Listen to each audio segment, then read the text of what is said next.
Thanks so much for having us. We're really, really excited to be here. We're really excited to talk about Speedo. It's a project that's very close to our hearts. And thanks for your time. It's great. And what better way to spend an hour than talk about design? Isn't that fun? Oops. Okay, cool. So a little bit about us. We'll intro ourselves. I'm Clara Mulligan, head of design across Europe for Anomaly and managing partner.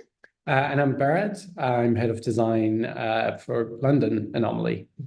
We've been working together for 6.5 years. And yeah, I mean, we're basically attached at the hip. So we'll be talking over each other quite a bit throughout all of this. So today we'll just take a quick beat to talk a bit about Anomaly. The reason for this is because it's extremely important to the way we work and how Speedo came about and the work that unfolded. And then we'll talk a little bit about design at Anomaly and our approach there. And that will give you all the right kind of foundations and context to understand the work even better. And then we'll go through it and then have a little Q&A. Cool. So just a bit about Anomaly.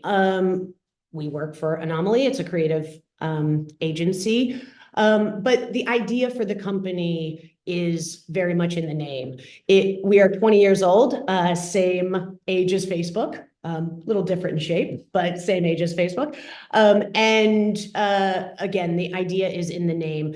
It is an agency that was born out of frustration of what was happening within the communications industry, from branding to advertising to social, digital, everything. And so this this company is about creating deviations and departures from the norm. It's not only a mindset, but it's what we aim to achieve in the work we do, and equally the businesses and brands that we work with.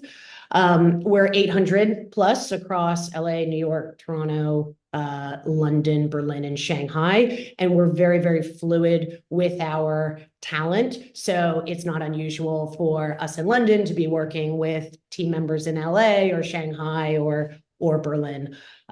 So extremely fluid in how we collaborate and rally around business and brand problems. As I mentioned before, the agency is designed to be a change agent for our clients. We are not really set up for small change. We want to work with clients that are at inflection points, and we help them navigate change. We partner with them to really create and help them achieve their ambitions. And the way we do that is by surrounding the business challenge. Everything we do is strategically driven, and it allows us to create a ton of different shaped work, and it allows us to be style, form, and media agnostic. So when we put that business challenge at the core, sometimes the answer is innovation, sometimes the answer is branding, sometimes the answer is a fully integrated ad campaign. Sometimes it's completely non-traditional, like using emerging tech or long form content. And this keeps us on our toes. This keeps the work and kind of our output really interesting and fun, and it keeps us learning. So just a quick closer look at design at Anomaly, understanding kind of the model of the agency. When it comes to design at Anomaly, we're very keen and very aware that the role of design is evolving. It always has been evolving, and it will continue to evolve. And while quite a few agencies and designers and creatives don't necessarily want things to change, we're very excited about change because it is absolutely inevitable. So at Design at Anomaly, we are not a traditional studio. We're not set up to do execution only and rollout. We are very keen and positioned, and actually it's a mandatory because of the Anomaly model that design at Anomaly is upfront. It is very conceptually and strategically led, and it is a key input from the beginning all the way to the end of a project. We believe in the power of the and. This is a principle that is absolutely key to the way we work. We're not interested in silos. We're not interested in only doing packaging or branding or advertising or digital. We believe that work is better when lines are blurred, and we're really thinking about not just the idea, but the idea behind the idea, and the ambition and all the things that it takes to make that specific ambition come true. So Design Anomaly is a strategically led design practice, and we work at that intersection of branding, innovation, and communications. So our overarching principle of kind of the genius of the and, it really comes to life in how we work as designers. And what that means is, yes, we do branding and brand reinvention for companies like Unilever, obviously Speedo, Johnny Walker, Jolly Rancher, visual strategy, design philosophy, identity design, kind of, pure play branding and brand refreshes. We also do a lot of comms design, global toolkits, advertising and activations, partnerships, collaborations. And we also do IP innovation and new brand creation. So bringing new products to market, creating brands from scratch, starting from a strategic positioning to naming to branding and then out in the world. Quite a lot of prototyping, and sometimes it's physical products, sometimes it's digital products, and sometimes it's something we can't even describe. And that's a really good segue into kind of how we got the Speedo brief and why we were perfectly positioned to attack this brief, because it is ultimately a mix of branding, comms, and innovation, and having a strategically driven design offering that can kind of tackle all of those things to move the brand forward. We were the kind of the perfect team to do that. Cool. So I think obviously the Speedo brief when it came in was kind of a dream brief, kind of like you said in the setup. I think one of a handful of brands that I definitely grew up with and just like had a place in my heart. So when the opportunity came to look at the challenge that they were facing and kind of how we were going to approach it, like Clara said, it was kind of the perfect brief. And before we go into it, I think it's important to understand our kind of model and that kind of blurring of the lines between disciplines, because that really in our approach to how we think about the brand transformation is key. And hopefully you'll see that a little bit kind of come through the work, but it's very much putting, whether we're talking about strategy, it's putting brand strategy and comms strategy. So internally, what's that world and purpose and vision of a brand, the strategic foundations of that, matching up with how are you going to go out to the world and make an impact, and what's a campaign that's going to come out of this world that you're creating, and having strategy that straddles both those things, and strategists that come from those backgrounds but understand how to work with each other to get to an answer, creates a different kind of playing field for the creative answer. And equally, in the creative answer, the agency's made up of people with lots of different backgrounds. So obviously, our backgrounds, I mean, even individually, we've got kind of quite diverse kind of backgrounds, but, we're, let's say, the design experts in the building. but it's working very closely with people who work on communication or have digital backgrounds or copywriters or all of these different flavors of creativity. Again, kind of knowing how to interact with those different disciplines. So when you come up with an answer, ultimately, and I think this is the key for how we approach projects, it's usable.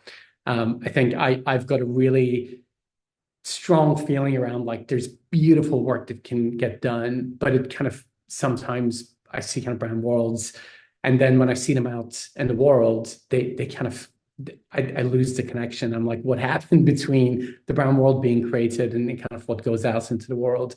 So I'm really keen on creating answers that actually kind of work and actually you can pass over to internal teams and they can take and they can translate and kind of keep building on. It can't just work in a guidelines document and look great in a guidelines document. It's got to work.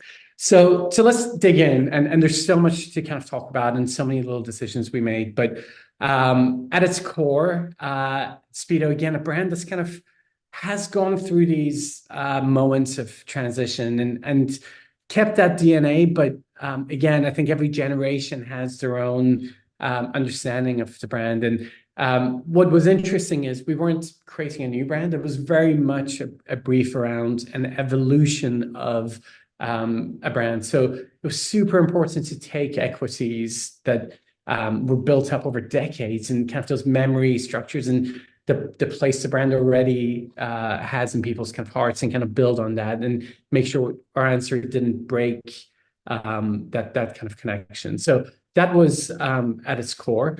When the brief came to us and the context was very much Speedo, I think, is the swim brand. Like, of course, there's all these other brands that kind of play in that space, but very much like some other brands that, you know, Rafa within kind of cycling or so many kind of other brands that own almost the spirit of their category. Speedo does that for swimming, and it's because of their heritage and kind of dominating when it comes to the Olympics and you know, creating swimsuits that got banned because they were so amazingly kind of designed and the technology within them was kind of almost too advanced and gave too much of edge to those athletes and that heritage, but also in kind of people getting into the swimming and that first kind of love of the water. So that all existed, but kind of when we looked at the brand and really dove kind of deep and saw it out in the world, and we did this kind of big brand safari to kind of go out and kind of feel it and kind of see how it was showing up globally as well. There was this kind of lack of that emotional connection and relevance to, I think, what is a very kind of thriving, unique with its own kind of quirks, swim culture. And that link had started to get weak, if not in some places, become really kind of just transactional. So we kind of took that context in, and I think for us, this idea of like coming up with like what's that unreasonable ambition that we have for the brand, what's that vision we have for it, that's going to really drive the spirit of how we go and attack this kind of amazing brief that we'd got, and something that we got from the kind of strategic platform that the client had identified internally, even kind of before they came to us, was this need to kind of refocus the purpose and put the swimmer at the heart of the brand, and really kind of transform its codes to communicate both their kind of expertise. And I think that's one of the things we found was the brand was starting to be seen and within swim culture as, yeah, they've got amazing swimsuits and they're almost this like technologically advanced, materiality and kind of the end product in the pool. But I'm not sure I would want to wear that out in, normal life or kind of think of it as a lifestyle brand or really have any emotional attachment. We heard some really amazing little tidbits of like swim clubs, the swimmers and kind of the younger ones would have Speedos and kind of swim in their Speedos, but when they come out the pool, they change into another brand. Because it's just like One cool enough. yeah, one cool enough to kind of hang out with. So what we wanted to do is not ditch that expertise, like that's where their kind of core was, but inject it with that emotional edge and understanding and kind of really the love of swim culture at every touch point. So this was the promise that the brand kind of came to us with. So this was the starting blocks, if you like, of the brief that we got. So their purpose and kind of promise was to unite the elite and everybody to propel swim culture forwards. That was their ambition of kind of what they wanted to do. So we took that and really through all of our kind of deep dive, got to this brand idea. And this was the unlock for every decision that came after it. And really, when we landed on this, it was just like, I remember the meeting with kind of Clara and kind of when this immersion, this bit of language, I can't remember exactly where the language came from. My kind of rewriting of history probably has me coming up with it. But, I'm not pretty sure I did. Yeah. Anyway, but it was this idea for the love of swim. And as soon as we had those words and that strategic, again, I think the way we work, that strategic idea of what if this brand refresh and every single decision we make from this point on was for the love of swim and put the swimmer at its heart and kind of was almost like blinkered in its vision and love. It's like almost nothing else exists apart from this swim community and the swim culture. And we're there to and really kind of pay off that idea of if we do that, we're going to be the brand that can propels that culture forward and gives it kind of what it needs. And also all types of swim. So from the Olympiads all the way to kids, having their first kind of moment in the water. So, when it comes to audience, it was literally everybody. Yeah. So that was our brand idea that we landed on, and that needed to be kind of translated into a design idea. That again gave us another layer of decision making and almost gave us the parameters and a vibe of like, how are we going to create our kind of visual answer? Again, for a brand like Speedo and in the evolution that it has, what we didn't want to do is be too trend led. I think it was important to bring it into current culture. And I think part of that is, of course, you need to be aware of visually where culture is and globally, where does that sit? So, of course, decisions are going to be of a time, but it's also important to bake in some decision making and some reasons for why you're doing things that are beyond aesthetical choices. And they've got this design idea to them. So there was within the brand, their expertise, but the water, the elite swimmers and the everyday swimmers. There was just so, the kind of athletic side to the fun, just splashing around and having fun in the water side. Everywhere we looked, there was this duality with everything the brand touched, this idea of precision and fluidity. And we were like, well, that's a really amazing design idea that again can start to influence everything we do. So the combination of a brand behavior and a brand thought and almost like what's that soul that's driving that decision, coupled with a bit of kind of design thinking and a kind of design idea around precision fluidity gave birth to the rest of the campaign. So we'll go through the major beats of kind of what we worked on and the beats within the brand world that kind of changed. I'm aware we could kind of go on and on about a lot of it. So we'll maybe kind of tag team and we'll go through it. Of course, if there's any bits when we get to the end of it and there's any questions, we can kind of cover those off.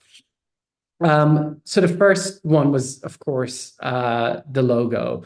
And again, what we wanted to do is create an evolution of the logo that felt like the natural evolution. If you remember that slide of the iterations that the logo and the word mark has kind of gone through. We wanted, that was kind of the brief that I kind of gave designers. This needs to feel like the natural progression of that mark in its space it takes up and its kind of shape and behavior. We didn't want to move too far away from that kind of evolution and the equity that was built. But we did want to inject it with this idea of precision and fluidity. And the other thing we wanted to do was, we were like, okay, if this is for the love of swim, what this mark needs to do is function on its primary application, which is the swimsuit. And if it's got to do that, it's got to be able to stretch on all those different kind of swim fabrics. It's got to be legible underwater. So those were a lot of the kind of decisions that we were kind of looking at. And of course, beyond its primary application, which we set as being the swimsuits, it had function on communication, and it needed to feel like it was signaling the evolution of the brand and this more modern feel that we wanted to give the brand. So some of the things we did is we looked at the S in Speedo and kind of building in that kind of slanted center bar of the S. It kind of set the tone for the rest of the word mark. It kind of mirrored the starting blocks from the swimmers. And also, I think when we were thinking of the negative spaces and its relationship between, and we'll talk about it, the boom, which is the mark, you can see the kind of negative space at the top of that S. We kind of recrafted that to mirror exactly the angles of the boom. So those two things visually created more harmony between them. The other thing we did is kind of rounded out our kind of letter forms. The reverse ink wells provided a more kind of fluid. And also, I think what we felt was a bit more of a gender neutral tone and kind of took away some of that slight masculinity that the previous mark had, and really kind of fine craft details to all the other marks within, all the other forms within the word mark. The other thing we did is we corrected the center line. Again, this idea of it's living at the waterline and kind of what's kind of submerged below the waterline and what's kind of ascending above it, almost like, the kicking underwater and kind of the arm kind of coming up over water. So really trying to create that balanced center line.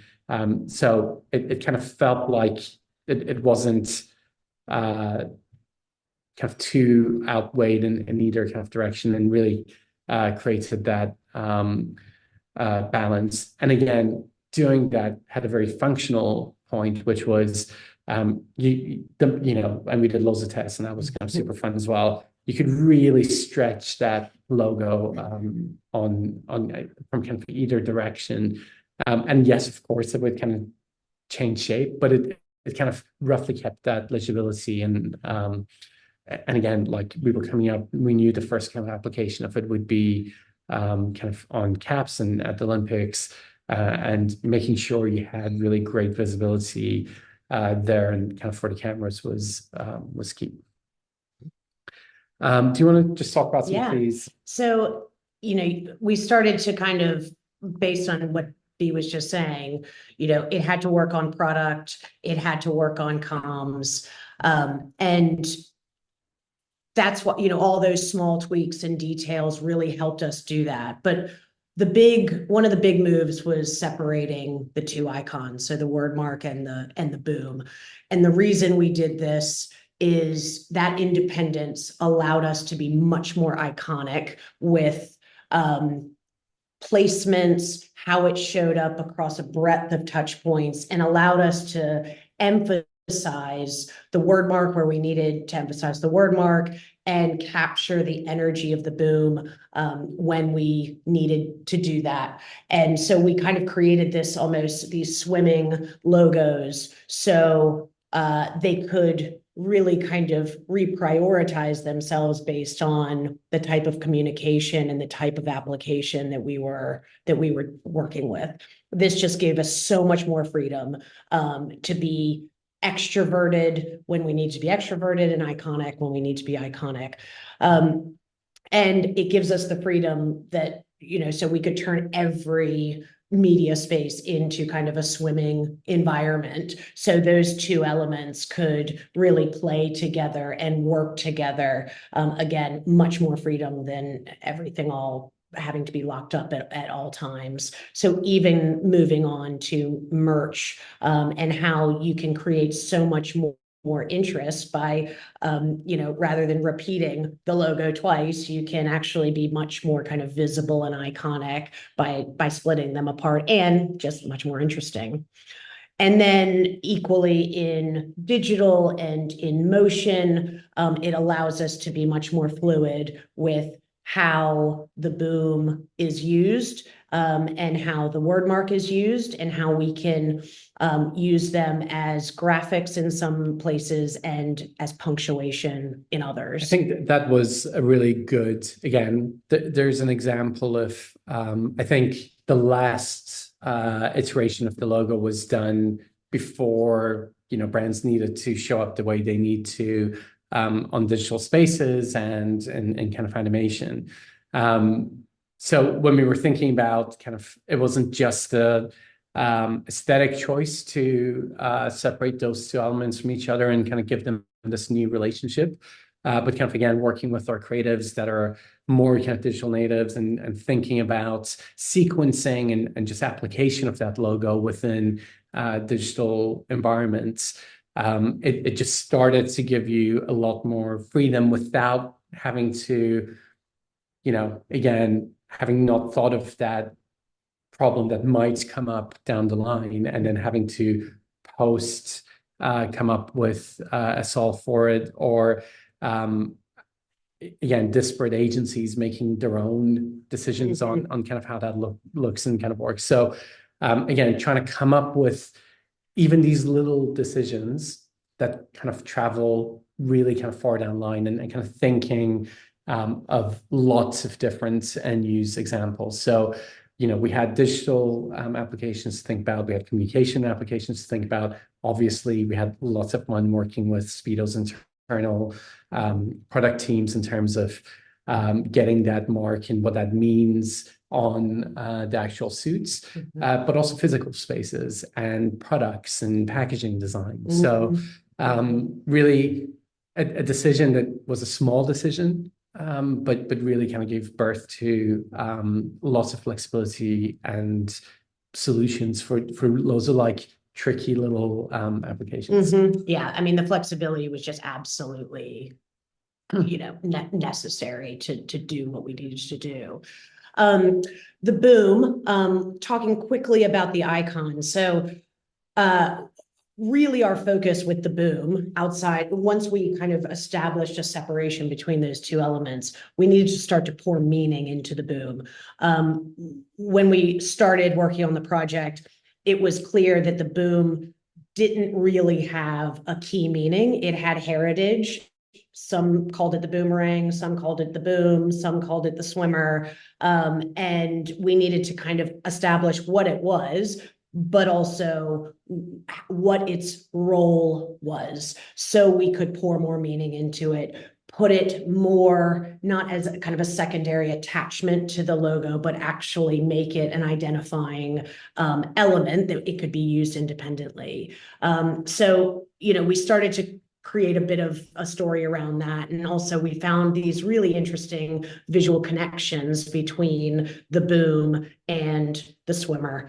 And then you can do quite a lot with just those two elements in the effort to create much more meaning around the boom. It means speed, it means propulsion, it means forward momentum, which is really all about, not only what happens in the pool, but when individuals are learning how to swim. A companion. It's a companion.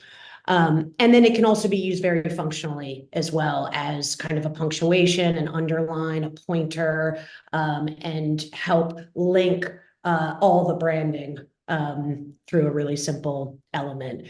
And it can also kind of be an idea in itself when we start to think about out of home and communications.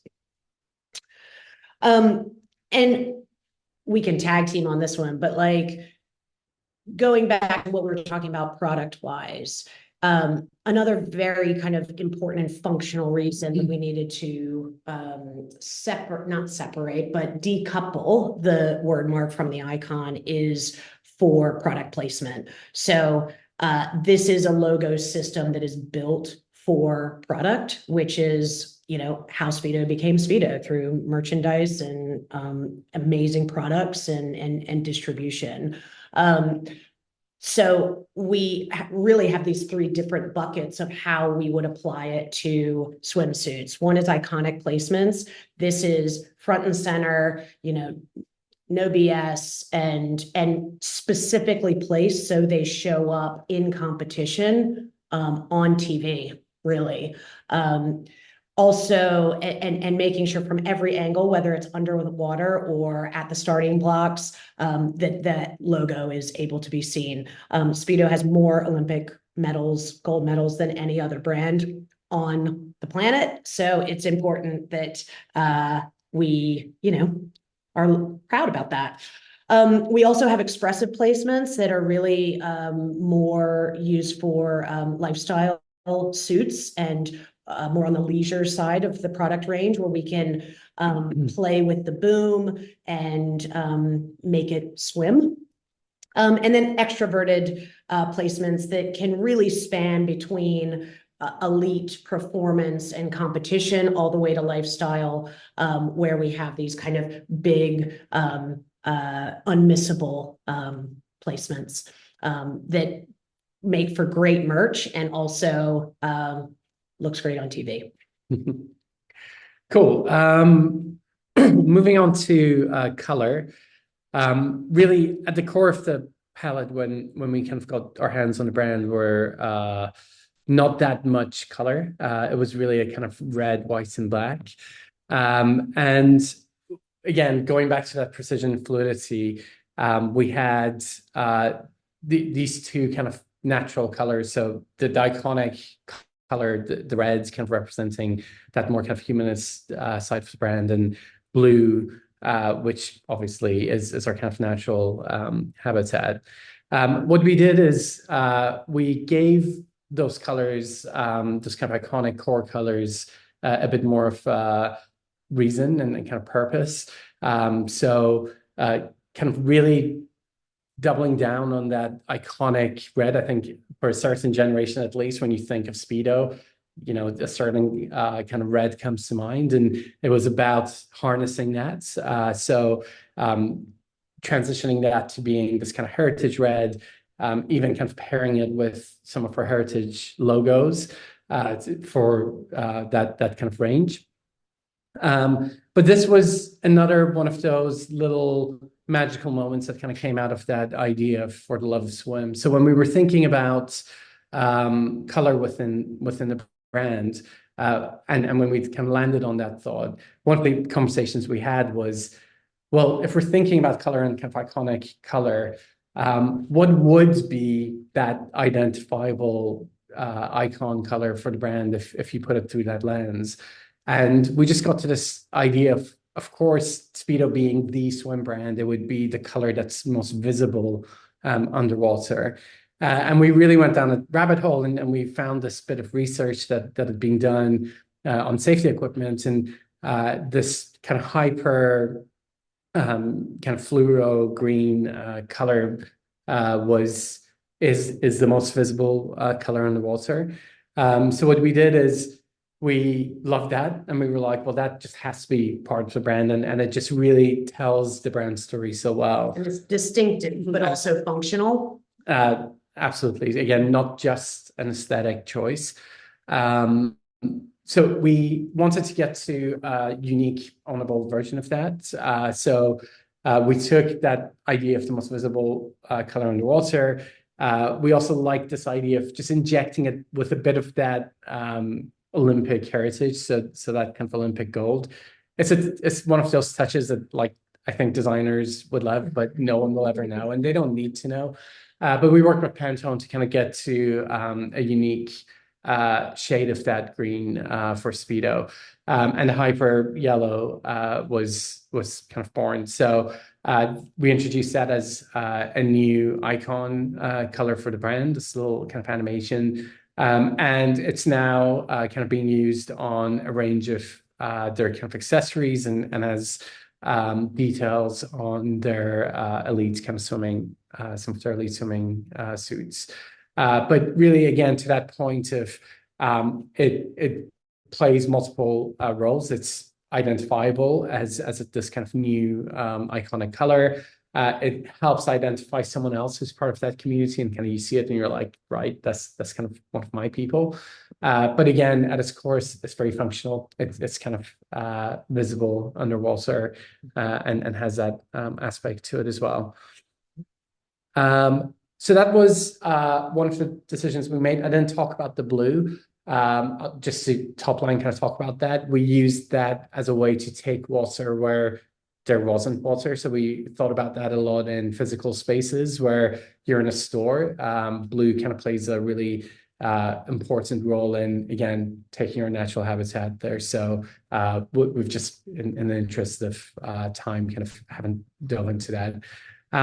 This was another one which I'll just touch on, but again, we didn't want to create a system that wouldn't be functional once it got into communication. And again, the multiple applications that the brand would need to do. So for communication, beyond those core colors, we came up with this idea of a responsive color approach, which really meant coming up with an approach that was flexible enough, but still had a very kind of core idea at its heart, that the brand could show up in lots of different ways. And again, in all those different states that it needs to, all the way from kind of elite to the more kind of fun community level, but also kind of work seasonally as well.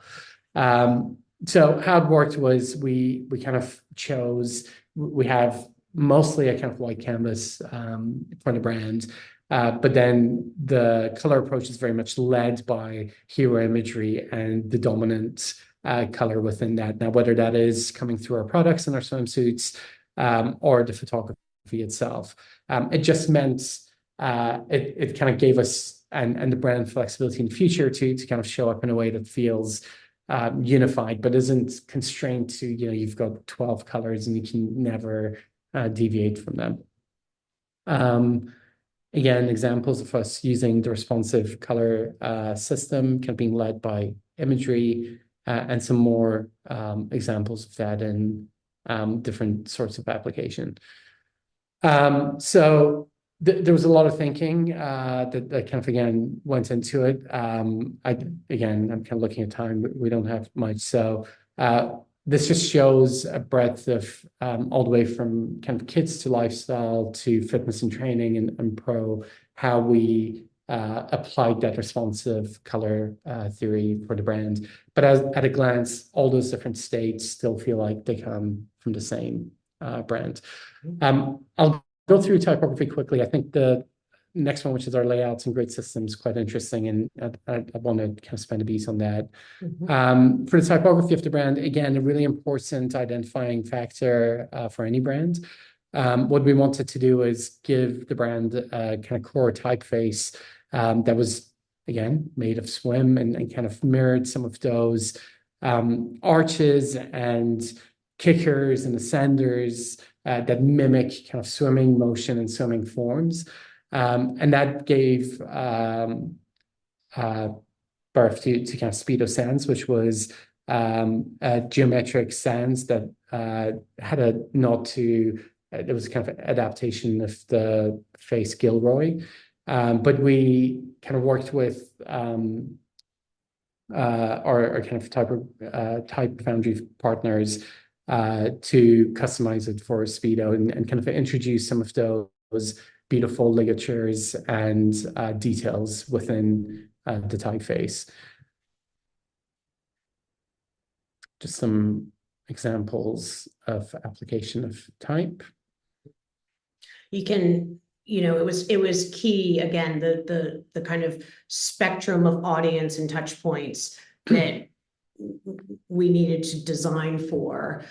It was important. It could take on a whole lot of different tones, from really kind of extroverted and muscly and competitive all the way to softer and quieter.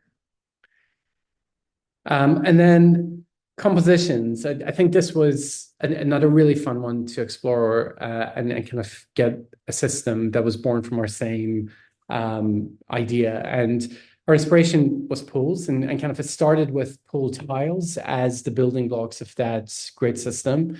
But pairing that with this idea of pool shapes and other behaviors like pool lanes. And again, it's a detail that doesn't need to be over egged or kind of over described. But what it did is, again, it kind of gave the brand a way of making decisions for how to get to lots of different flexible layout systems that all kind of felt like they were coming from the same brand. It's one of those details that beyond the kind of design and kind of designer community, I wouldn't go like, this is, such a massive part of what we've done. But it's one of those things where you need to make that decision based on something that kind of feels right for the brand, and again is flexible enough to give you enough variation in kind of layout styles. So again, it's one of those details that I kind of loved, and it shows up in sort of loads of different ways. So this was our laning kind of approach to layouts. This was our pooling approach, and this allowed us to create some more expressive layouts. But also it kind of, again, was flexible enough to expand into approaches for packaging and kind of physical spaces as well.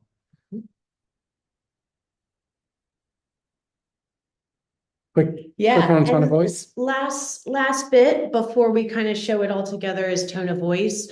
Of course, when it comes to comms, and again, for a brand and to really create a distinct personality for any brand, it needs a distinct tone of voice. And whether it's, using language in a very functional way, like, online showing products, still it's important to have something distinctive. So we wanted to go much more casual when we're talking about more lifestyle products, and really become have a bit more of a spirit within our language, but also really pull from the language and the words that the community use, and things like wet hair don't care, those types of things, no time to dry. These are things that people say, everyday swimmers and those in the swimming community.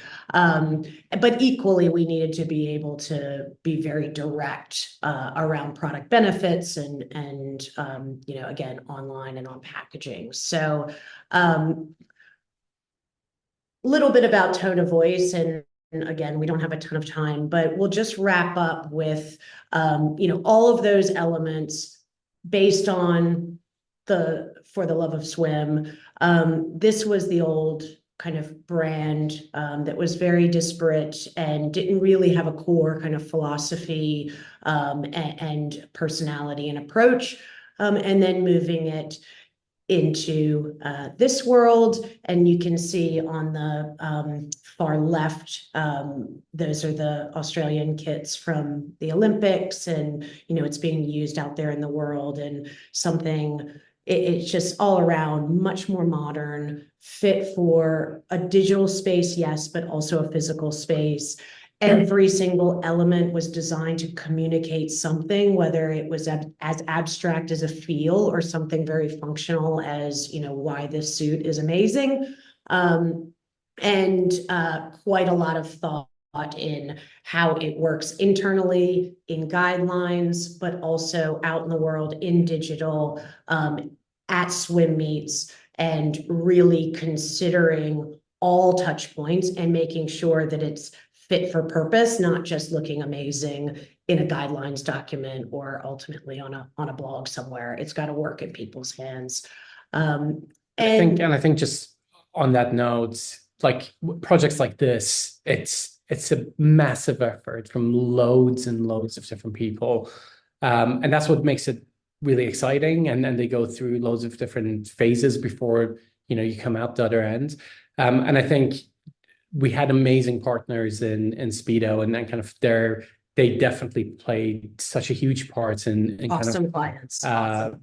Helping us, and then kind of helping us help them build something that would be useful for them. And it's been amazing since we've kind of completed the project, kind of seeing how well it's kind of being received and interpreted now kind of internally by them, which again, for me is another litmus test of kind of a successful transformation of a brand.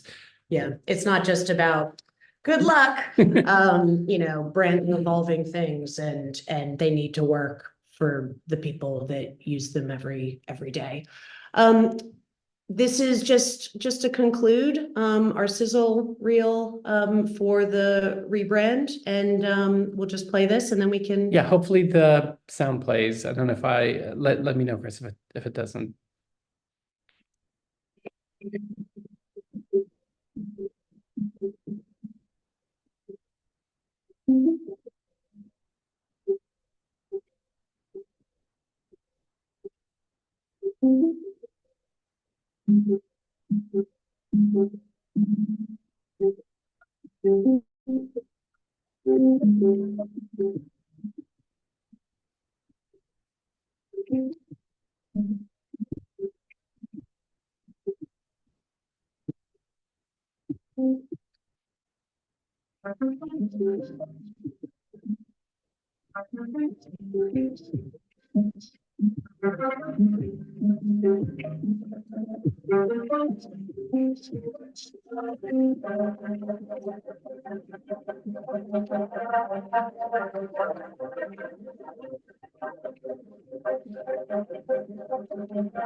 So yeah, that's it. And we'll end on that Yeah. on that shot, I think.